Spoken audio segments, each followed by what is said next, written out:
Welcome. Today we're looking into something, well, quite dark actually.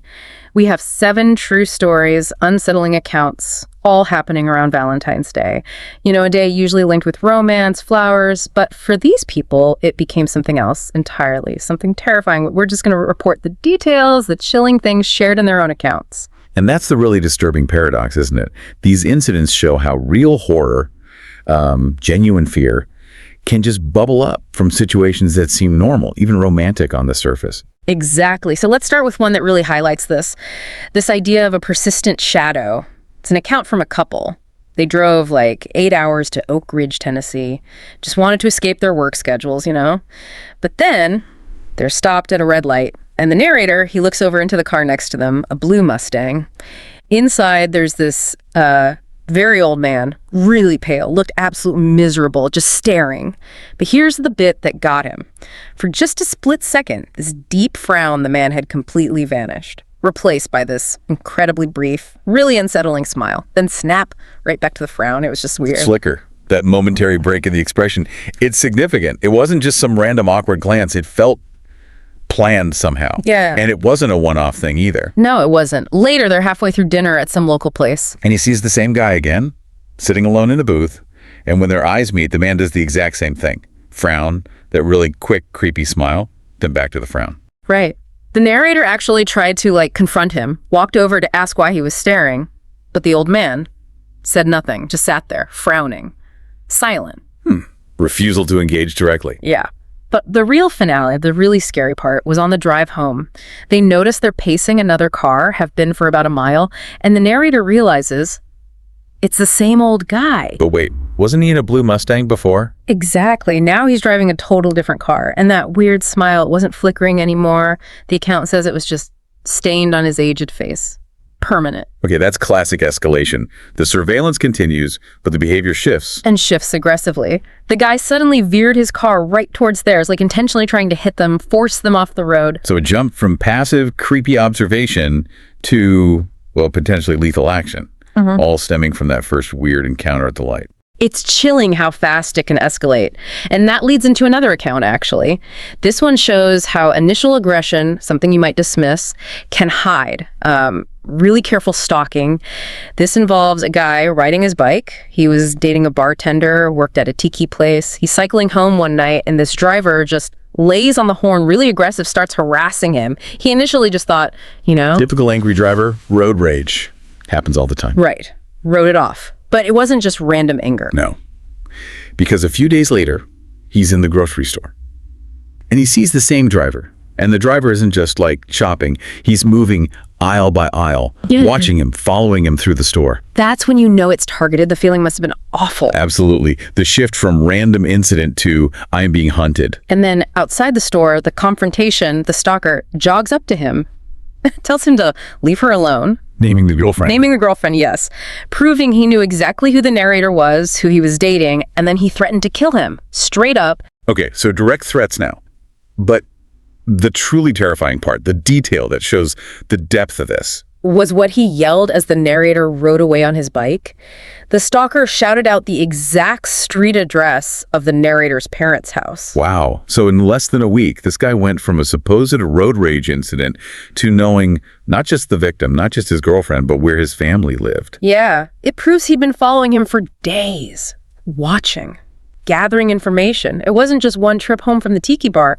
It was sustained surveillance. That level of surveillance, that invasion of personal knowledge, it leads right into the next type of terror, the psychological kind.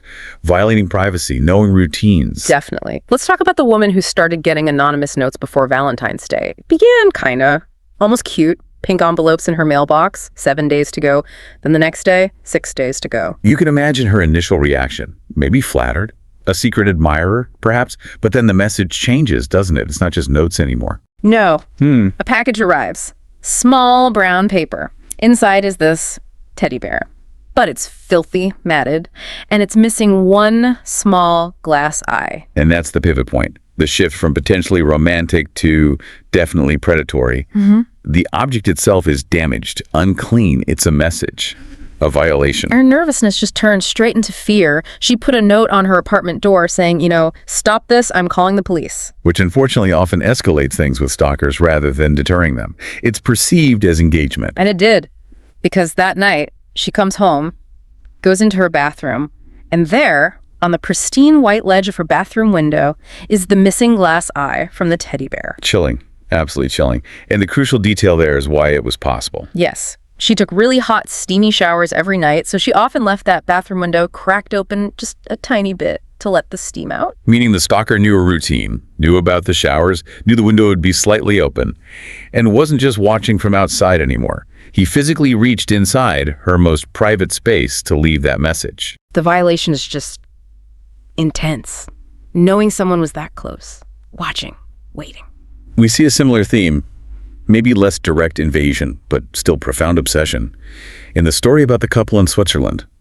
They rented a remote cabin near Lake Geneva, looking for a quiet week. Right. And they meet this guy at the resort, Luca.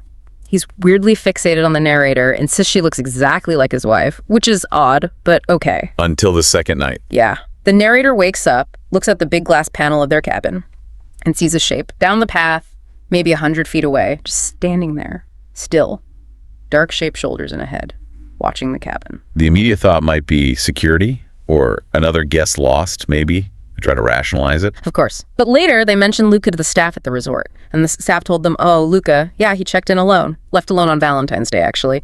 And he was staying way over in the singles area, nowhere near the private lodges where the couple was. So the figure watching them, almost certainly him, driven by this strange obsession about her resembling his wife, standing out there in the dark. And it didn't stop there. Their last night. The narrator hears noise, not the wind. It's knocking. Frantic. In triplets, like dum-dum-dum, on the window. Oh no. Then it moves to the door. Someone is physically trying the lock, pushing, pulling, trying to get into their isolated cabin in the middle of the night. That moves beyond just watching into attempted entry. A clear escalation towards potential violence. Which brings us, to the accounts where the threat wasn't just implied. The planning seemed pretty clear, like the gas station worker. Valentine's Day night shift about 1:15 a.m.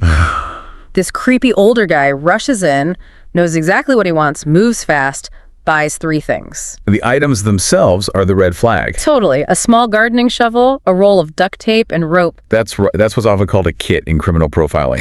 Items for a very specific, sinister purpose. The employee felt it too. Got nervous, tried to make a joke, something like, going on a gardening date? And the man's reaction? Just stared. Direct eye contact, didn't speak, just nodded. Once. Confirmed it wasn't a joke purchase. That silence, that nod, is terrifying confirmation. And then he left, but came back. Yeah, moments later. Slams on the brakes, spins his truck around, speeds back towards the station. The employee had thankfully already locked the doors, was calling the police. Smart move. The guy couldn't get through the main doors. Maybe they were bulletproof, who knows. So he smashes a side window instead, throws a lit match inside, then just speeds off. So arson as a secondary act. But the primary intent suggested by the items. Exactly. The employee was left traumatized, always wondering, what was that shovel, that tape, that rope actually used for later that night? Who was the intended victim? It shows the violence was planned, even if it wasn't ultimately directed at the employee. The intent was there, signaled by the purchase. And that idea of intent, of planning, is starkly clear in our last story. This involves a woman who had, very wisely, ended a relationship with an ex she described as having narcissistic traits. Right, and with narcissistic personality disorder, that inability to handle rejection, that sense of entitlement can be extremely dangerous, especially around a loaded date like Valentine's Day. So this is nearly a year after the breakup. He never knew her address. She lived out in rural Mississippi, quite isolated. And suddenly, on Valentine's Day, he just shows up in her driveway. After a year. And having never known the address, that implies he found her, tracked her down. Absolutely. And he looked awful. Sleep deprived, maybe intoxicated. He walks up to her and asks, will you be my Valentine? The entitlement there. Yeah. Just assuming after a year, after being dumped, he could just show up and demand that. She saw the danger immediately. Living alone, out in the country, she was prepared. She showed him she had a pistol. Good for her. Self-protection is key in those situations. It worked. He was startled, turned, ran back to his car, and just peeled out of there. But he dropped something. Yes. As he fled, something metal clattered on the driveway. She went and picked it up, used her phone light. It was a pair of metal handcuffs. Oh my God. Handcuffs. that confirms it. He wasn't just there to ask her out.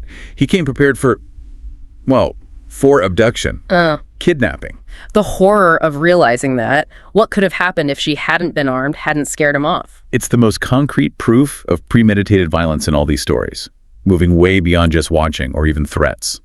So, looking back at all 7 of these accounts, from the weird smile in Tennessee, the notes in the teddy bear eye, the figure watching the cabin, the shovel and rope, to actual handcuffs. There's a terrifying thread, isn't there? How Valentine's Day, this day meant for connection, became the stage for obsession, for calculated planning, and for imminent violence in these cases. The escalation is clear, the way threats become personalized, the way stalkers gather information, stage events. The red flags are definitely there in hindsight. And maybe the biggest takeaway is that the danger often hides behind something that looks almost normal, or maybe just slightly odd at first. That facade makes the eventual violation of trust, of your routine, of your safety, feel even more shocking. You have to pay attention to those details that feel off. Like the specific items bought late at night, or the strange facial tics, or someone suddenly knowing things about your private life they shouldn't. Exactly. Trust your instincts when something feels wrong. Well, this has been our deep dive into these true, chilling accounts of Valentine's Day stalking. We really just wanted to share the details as they were told. We hope exploring these stories, while disturbing, maybe offers some perspective. Thank you for listening. If you found these true stories chilling and want to hear more terrifying accounts like these, please do like, share, and subscribe to our channel, Horror Docx, for future narrations. Thanks for joining us. Stay aware and stay safe.